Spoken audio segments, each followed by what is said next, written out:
नमस्कार, स्वागत है आप सभी का एसएससीएन न्यूज के इस बुलेटिन में। और आइए सबसे पहले नजर डालते हैं आज की खास खबरों पर। जमशेदपुर जिला प्रशासन के शिविर में बटी 432 करोड़ 52 लाख की परिसंपत्तियां। जिला प्रशासन व विधिक सेवा प्राधिकार ने लगाया मेगा शिविर। जिला जज, डीसी, डीडीसी, एसएसपी व कई अधिकारी रहे शामिल। लाभुकों से की गई अन्य लोगों को भी जागरूक करने की अपील।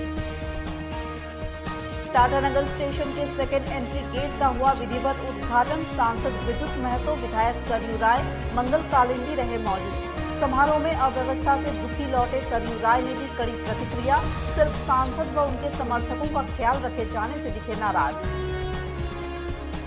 और परंपरागत उल्लास के साथ मनेगा 183वां संस्थापक दिवस, मिलेगी नई सौगातें। जमशेदपुर जुबली पार्क में 3 दिन रहेगी लाइटिंग। कोरोना गाइडलाइंस के कारण पार्क में जाने की नहीं होगी अनुमति।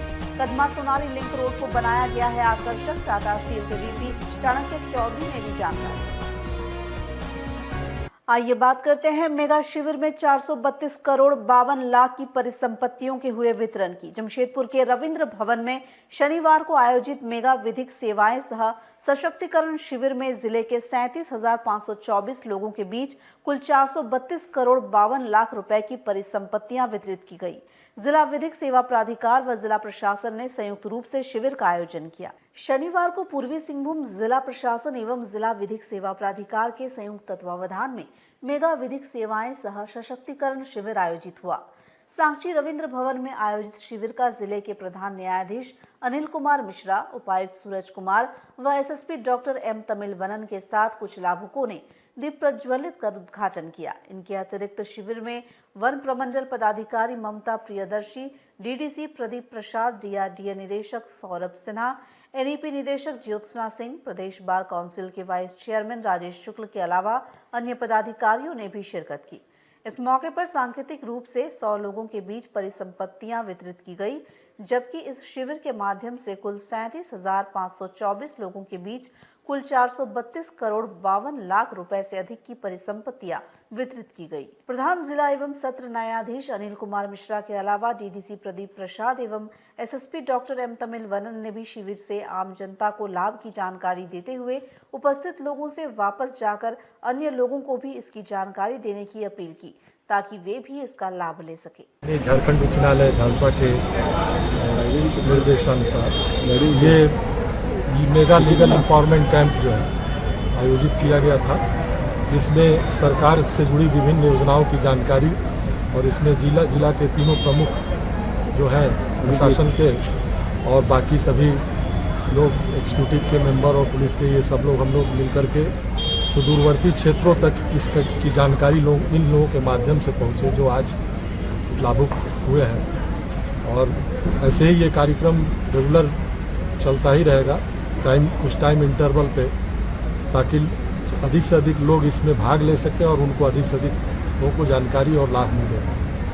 और अभी हम लोग इसी क्रम में आगे भी हम लोग ये लोक अदालत वगैरह भी आयोजित कर रहे हैं, जिसमें छोटे छोटे मामलों के निस्तारण की भी कार्रवाई के लिए आगामी 12 मार्च को एक लोक अदालत जो है नेशनल लेवल पर आयोजित हो रहा है, जिसमें सभी जिले में भी ये नेशनल लोक अदालत लगाई जा रही है।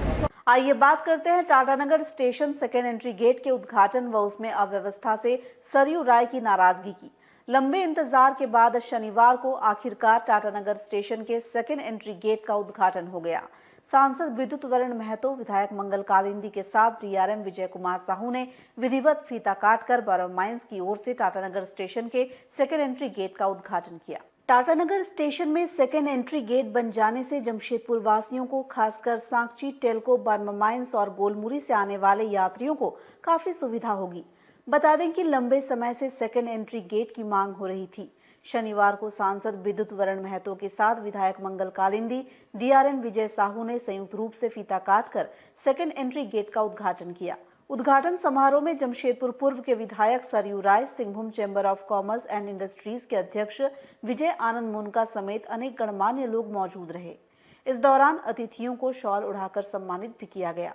वहीं उद्घाटन के पहले चक्रधरपुर मंडल के डीआरएम विजय कुमार साहू ने एंट्री परिसर के निरीक्षण के बाद उसकी खामियां दूर करने का निर्देश भी दिया। डीआरएम विजय कुमार साहू ने सेकेंड एंट्री गेट में यात्रियों को मिलने वाली सुविधाओं को बढ़ाने की दिशा में और काम किए जाने की बात करते हुए कहा कि जल्द ही लोगों के लिए रिफ्रेशमेंट की भी व्यवस्था होगी। इसके अलावा आदित्यपुर से आसनबनी तक जल्द ही थर्ड लाइन का काम भी पूरा कर लिया जाएगा। देखिए, आज जो सबसे मेन था कि सेकेंड एंट्री को हम अपने सारे प्लेटफॉर्म से कैसे कनेक्ट करें, तो इसके लिए हम लोगों ने करीब 250 मीटर लंबा फुटओवर ब्रिज बनाया है, जो कि एक नंबर प्लेटफॉर्म से लेके बाकी सभी प्लेटफॉर्म को कनेक्ट करते हुए सेकेंड एंट्री तक जा रहा है।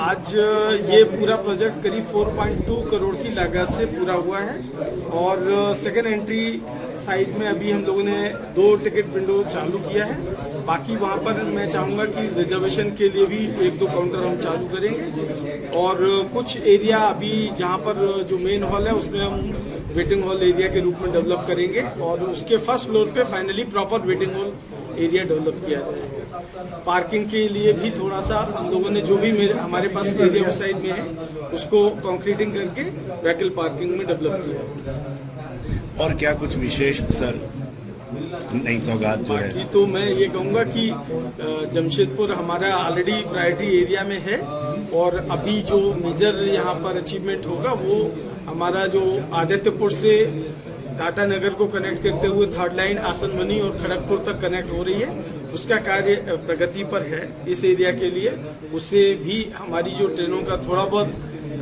डिटेंशन हो रहे हैं वो उससे खत्म हो गया। वहीं मौके पर मौजूद सांसद विद्युत वरण महतो ने कहा कि सेकेंड एंट्री गेट खुल जाने से शहरवासियों की पुरानी मांग पूरी हुई है। उन्होंने इसके लिए डीआरएम विजय साहू का आभार जताया। डीआरएम साहब फुटओवर ब्रिज जो छोटा सा था उसको उद्घाटन किया और डीआरएम साहब और पूरा टीम इनका डीसीएम से लेकर सारे लोग हम लोग देखे कि परफॉर्मेंस वाला पूरा करने से बहुत अच्छा होगा। और कई बार हम लोग ने मीटिंग में उठाई, जीएम साहब से बात हुआ, ज्वाइंट डीआरएम साहब जीएम साहब बात हुआ, उन्होंने तत्काल संज्ञान में लेते हुए डीआरएम साहब को बोले कि अगर पब्लिक इसमें बेहतर होगा, ट्रैफिक कम होगा, इसको प्रायोरिटी दीजिए। मैं धन्यवाद देना चाहता हूँ डीआरएम साहब और इनकी टीम को कि 1 साल का भीतर इन्होंने इतनी लंबी इसको फुटओवर ब्रिज को बना के जनता के सुपुर्द हम लोग सब आज किए और बरसों पुरानी मांग था और इस मांग को पूरा होने से हम लोग का काफ़ी लोगों का सहूलियत होगा। जैसे अभी टिकट का भी वहीं से मिलेगा उधर से आने से, तो ये क्या होगा ना, उधर से सहूलियत इधर नहीं, ट्रैक जो भीड़ उधर लगते हैं मोटरसाइकिल इसका व्हीकल का वो उधर हो जाएगा। तो ये बहुत सुंदर यहाँ की जनता के लिए बहुत अच्छे जो वर्षों से मांग था पूरा हुआ। इनके साथ साथ जो अंडरग्राउंड ब्रिज से सुनील महतो तक डबल रोड का इनको हम लोग ने दिया, उसके साथ पैसा भी आ गया जिप्सल एजेंसी में। तो उन्होंने कहा कि अगर इसको एनओसी मिल जाए हम तत्काल शुरू करें। इन्होंने कि बोला तत्काल का जो फिजिबिलिटी क्या है और क्या स्थिति हम अवगत करा लेते, एग्जाम करा के अगर एनओसी हो जाए। मैं ये भी सोच करते हैं डीआरएम साहब को जब कभी रेल का दरकार हो तो उस समय तो रेल एक बार कर ही लेता है, लेकिन तत्काल जनता को जो इसको सपोर्ट करें, सबकर अंडरग्राउंड से लेकर फटक होते हुए एक रास्ता अगर हम लोग गरीब नवाज बस्ती हो तो पार्वती घाट को जोड़ दें तो बड़ा आबादी जो उधर से जाएगा तो जुगसलाई का जो ट्रैफिक कम हो जाएगा। और एक बागबड़ा में ब्रिज है, उनके लिए हम इनको कहा निवेदन किया है, बहुत बड़ा रोड है लेकिन थोड़ा सा पतला ब्रिज होने के कारण पानी भर जाता है, पब्लिक का दिक्कत होता है, घना आबादी। तो इन्होंने कहा इसको हम एग्जाम करा लेंगे। वहीं दूसरी ओर जमशेदपुर पूर्व के विधायक सरयू राय ने सेकेंड एंट्री गेट के उद्घाटन समारोह में व्याप्त अव्यवस्था पर तीखी प्रतिक्रिया देते हुए उद्घाटन कार्यक्रम को कुप्रबंध से भरा और अशालीन बताया। सरयू राय ने इस संबंध में विज्ञप्ति जारी कर कार्यक्रम को आमंत्रित अतिथियों के लिए अपमानजनक बताया।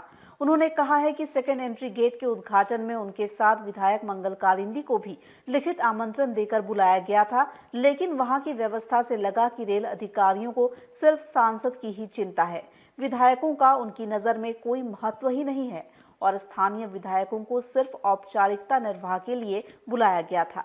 यही नहीं, कार्यक्रम में चैम्बर ऑफ कॉमर्स के अध्यक्ष को भी कोई महत्व नहीं दिया गया। उन्होंने कहा कि एंट्री गेट में जन सुविधाओं के अभाव के बारे में वे कोई मांग न रख दे, इसलिए उन्हें समारोह में कुछ बोलने का अवसर भी नहीं दिया गया।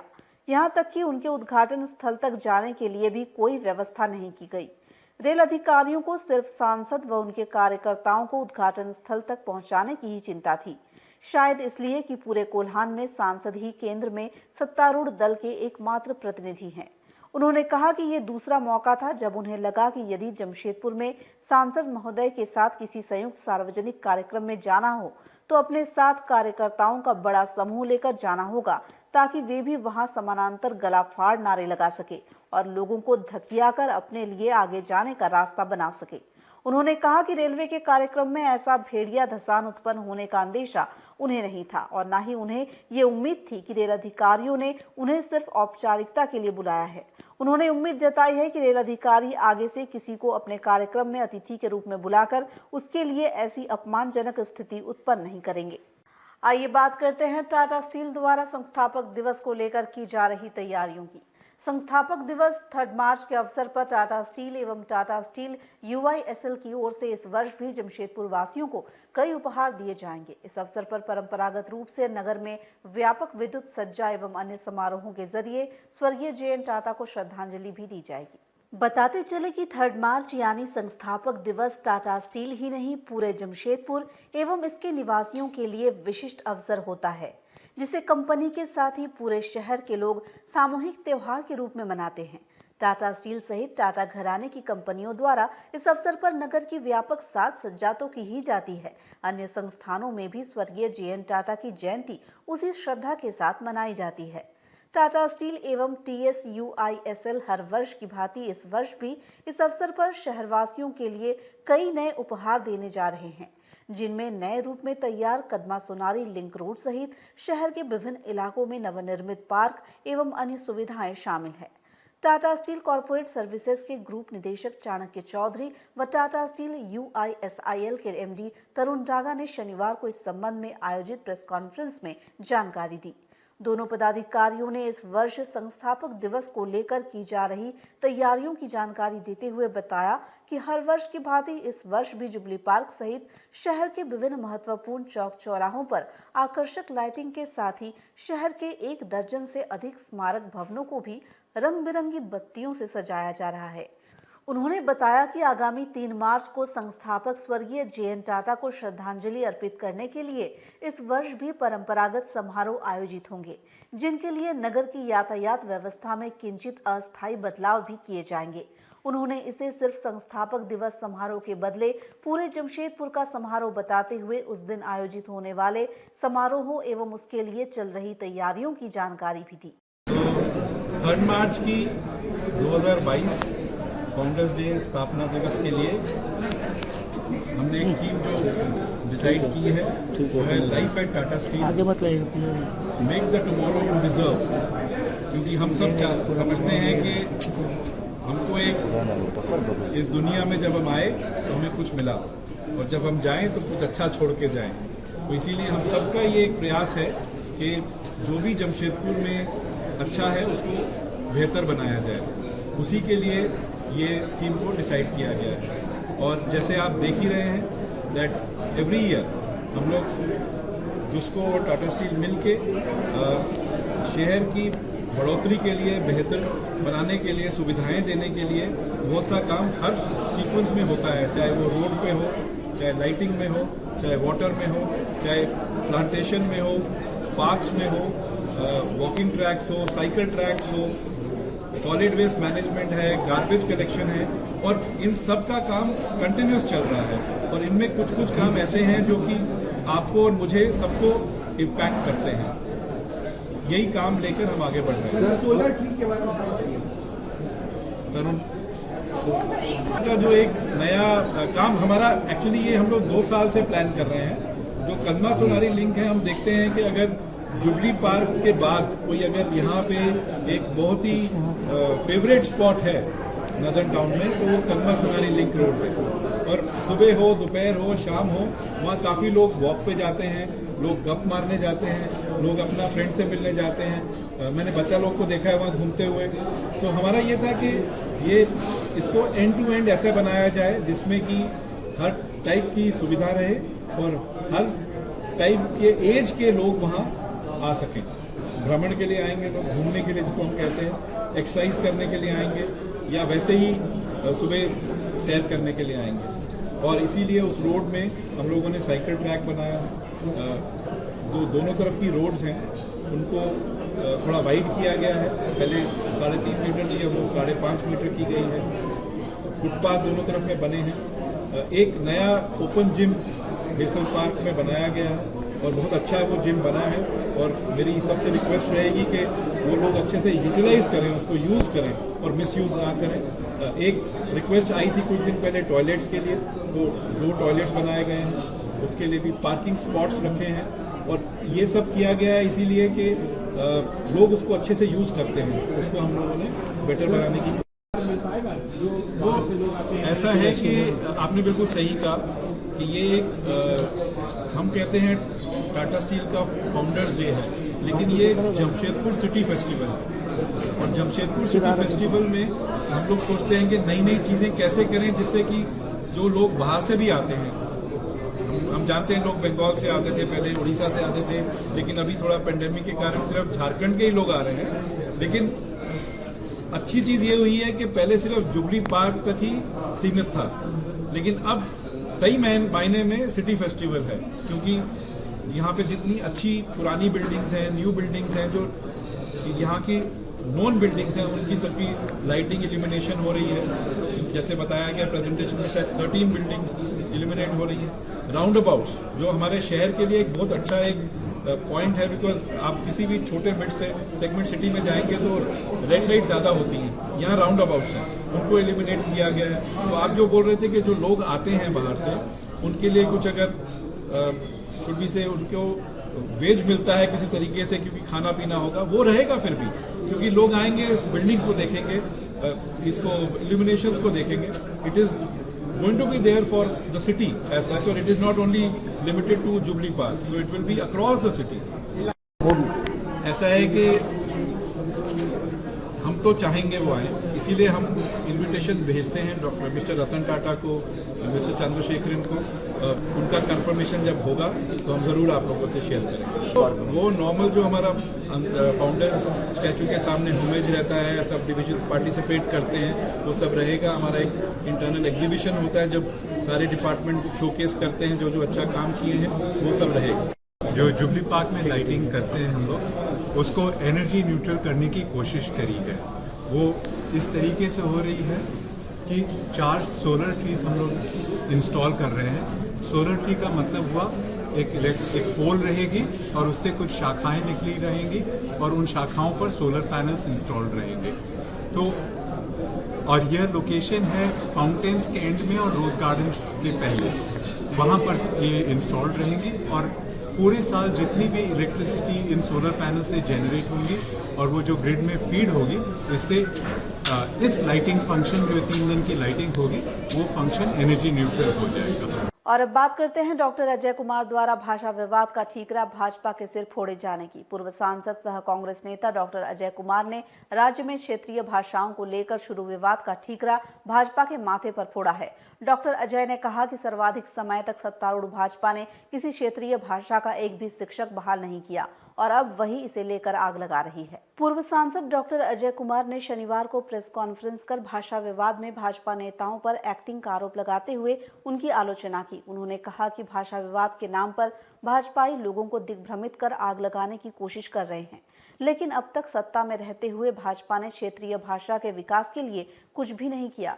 उन्होंने भाजपा नेताओं पर दोहरी नीति अपनाने का आरोप लगाते हुए कहा कि पार्टी के सांसद भोजपुरी, मगही, मैथिली को हटाने की मांग करते हैं और पार्टी नेता इनकी बहाली की। उन्होंने भाजपा पर वास्तव में जनता को ठगने का आरोप लगाते हुए कहा कि कांग्रेस की इस समस्या के समाधान के लिए मुख्यमंत्री से वार्ता शुरू हो चुकी है।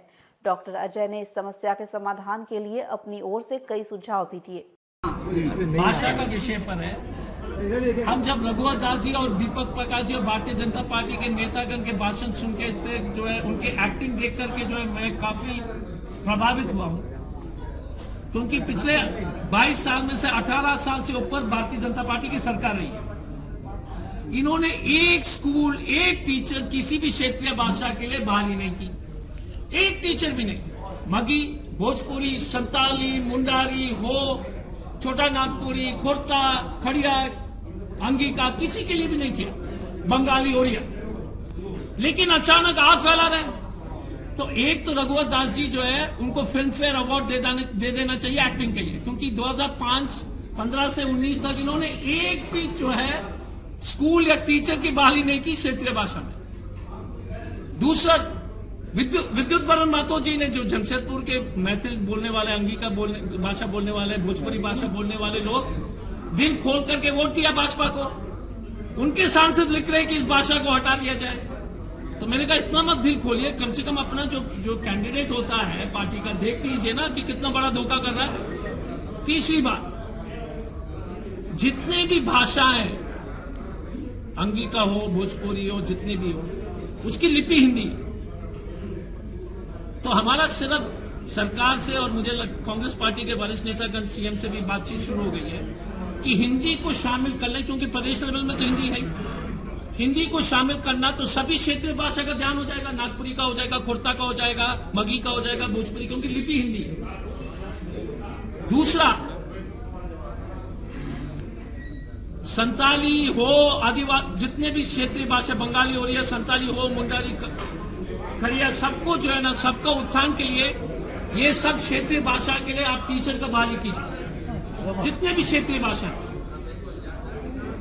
भोजपुरी भाषा हो, मैथिल हो, संताली भाषा हो भाषा हो, और खास तौर से आदिवासी भाषा में आप लाखों की संख्या में, बंगाली हो रही है और आदिवासी भाषा में संताली हो, मुंडारी, खड़िया, छोटे जो भोज, और ये में लाखों में संख्या टीचर की बहाली की आवश्यकता है। और शहर में धनबाद हो, जमशेदपुर हो, भोजपुरी, मगी, रांची में नागपुरी वगैरह की बहाली होनी चाहिए। हमारा सिर्फ यही कहना है कि भाषा के नाम पर भारतीय जनता पार्टी जो आग लगा रही है, ऐसे ढोंगी पार्टी है भारतीय, झूठी पार्टी, एक काम भी नहीं किया क्षेत्रीय भाषा के लिए, और आज रो रहा है, आज घड़ियाली आंसू बह रहे। हो सकता है कि कोई भी नीति में जो है कभी कभी जो उसको त्रुटि आ गई है उसमें, और कांग्रेस पार्टी के वरिष्ठ नेतागण जो सरकार से संपर्क बना करके इसका समाधान कर रहे हैं। अचानक से भाषा विवाद को लाके नहीं लगता कि झारखंड जैसे राज्य में आपस में विवाद फैलाने की कोशिश की गई है एक क्षेत्रीय पार्टी द्वारा? नहीं, भाजपा द्वारा फैली जा रही है। देखिए एक चीज है, नियत हेमंत जी और जेएमएम और कांग्रेस का गठबंधन सरकार के यही था कि जो लोकल बच्चे लोग को नौकरी मिले। अगर ये बात सही है तो फिर आपके मंत्री क्यों कहते हैं कि सार्वजनिक उन्होंने बात किया? सार्वजनिक वो तो शिविर में था, सार्वजनिक नहीं होना था।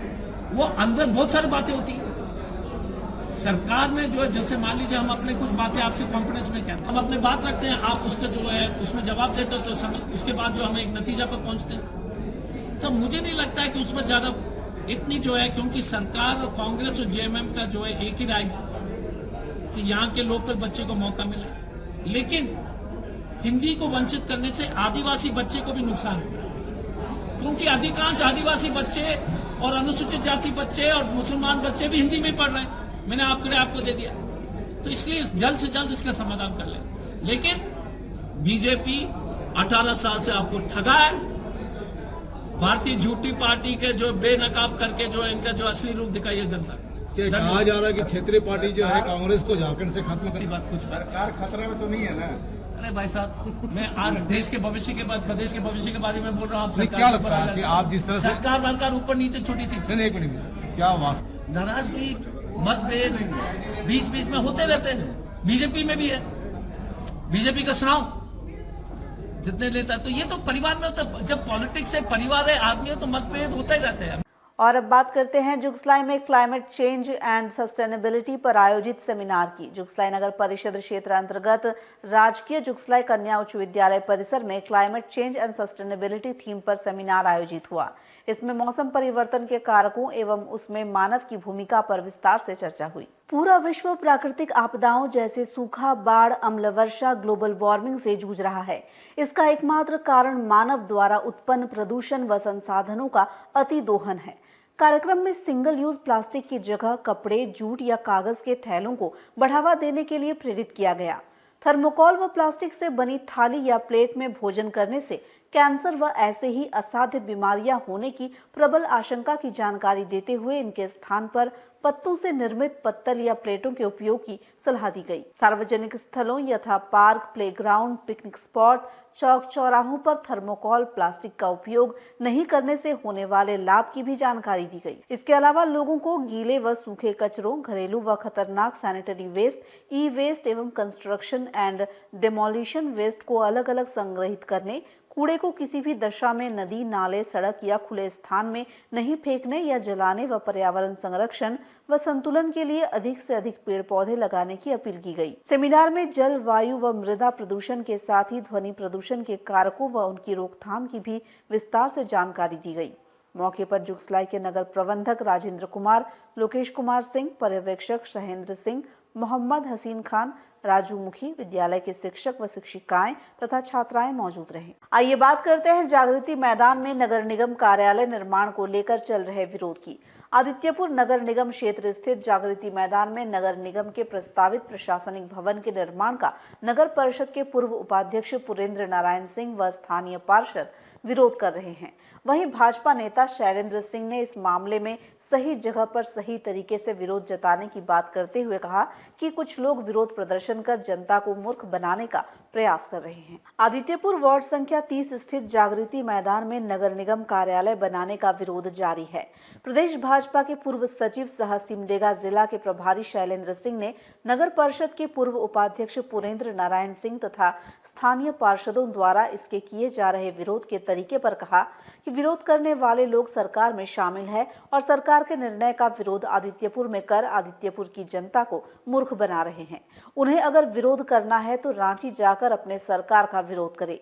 शैलेंद्र सिंह ने कहा कि मैदान में भवन बनाने का विरोध स्थानीय लोगों को करना चाहिए। मैदान को लेकर कुछ लोग अपनी राजनीतिक रोटियां सेक रहे हैं। का समाधान के लिए आपको प्रयास करना चाहिए कि आदित्यपुर को जनता को किस प्रकार से अधिक हम सुविधा उपलब्ध कराएं, आदित्यपुर की जनता को किसी प्रकार का कष्ट न हो, ये हमको चिंता करना चाहिए।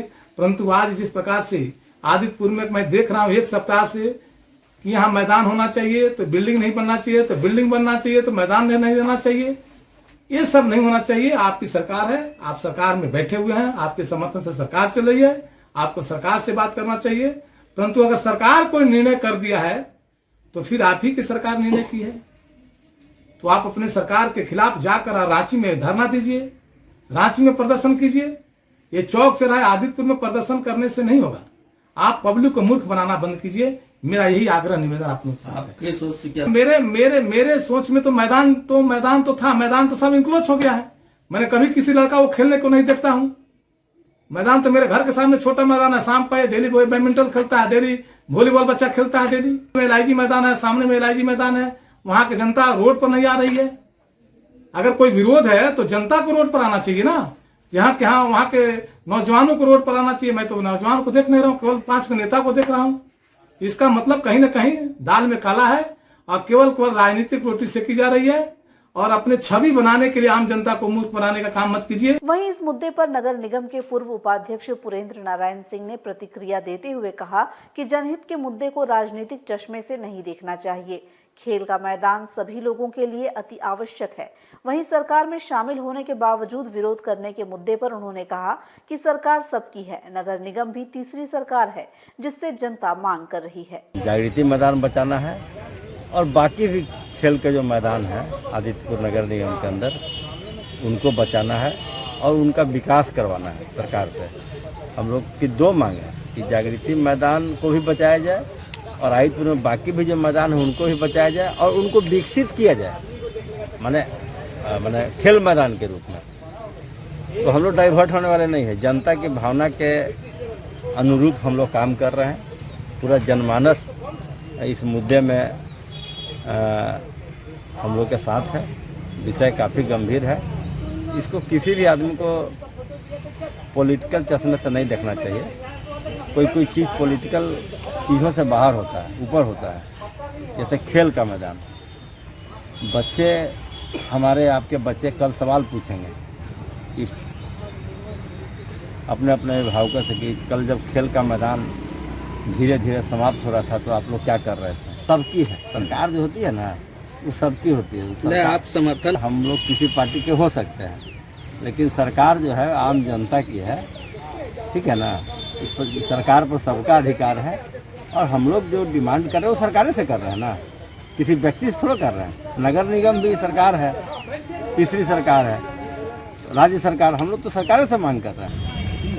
देखिए, जो सवाल को लेके आज हमसे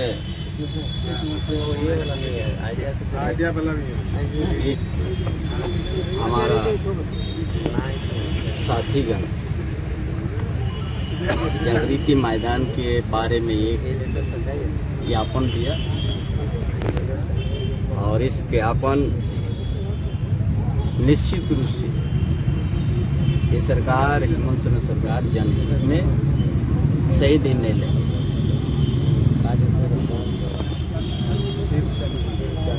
शहर के अंदर में मैदान भी बड़ा जरूरी है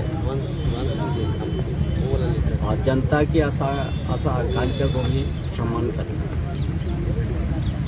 इसलिए इस विषय पर हमने विभाग से बात करके इस जनता के हित में फैसला होगा। आइए बात करते हैं ओलावृष्टि से पोटका के गांवों में मची तबाही की। शुक्रवार रात अचानक तेज हवा के साथ आई ओलावृष्टि ने पोटका प्रखंड के कई गांवों में तबाही मचा दी। ओलावृष्टि से कई लोगों के घरों के खपरैल, एस्बेस्टस व टाली से बने छत टूटकर नष्ट हो गए। वहीं क्षेत्र के विधायक व सीओ ने प्रभावित गांवों का दौरा कर नुकसान का जायजा लिया। पोटका प्रखंड के ग्रामीणों को ओलावृष्टि से काफी नुकसान हुआ है। खासकर तेतला एवं चांदपुर पंचायत के 6 गांव ओलावृष्टि से ज्यादा प्रभावित हुए हैं। बीती रात 8 बजे आंधी के साथ आए ओलावृष्टि में आधा किलो से लेकर 1 किलो तक के ओले गिरे, जिससे गांव के खपरैल, एस्बेस्टस एवं टाली के छत पूरी तरह से टूट चुके हैं। तेतला पंचायत की मुखिया दीपांत्री सरदार कहती हैं कि रात के लगभग 8 बजे अचानक तेज हवा के साथ ओलावृष्टि शुरू हो गई। लगभग 2 मिनट तक के ओलावृष्टि से पंचायत के 4 गांव के सैकड़ों घरों के छप्पर टूट चुके हैं। अब लोगों को राहत का इंतजार है। वहीं स्थानीय लोगों द्वारा घटना की सूचना जैसे ही स्थानीय विधायक संजीव सरदार एवं सीओ इम्तियाज अहमद को दी गई, वैसे ही उनके द्वारा दोनों पंचायत के 6 गांवों में जाकर स्थिति का जायजा लिया गया। विधायक एवं सीओ द्वारा पीड़ित परिवारों के घरों में जाकर उनकी स्थिति का मुआयना किया गया। साथ ही आपदा राहत के तहत हर संभव मदद का भरोसा भी दिया गया। वहीं ओलावृष्टि से घायल 14 वर्षीय किशोर राहुल गोप के सर पर बर्फ से गहरी चोट आई थी, जिसे विधायक द्वारा आर्थिक सहयोग दिया गया।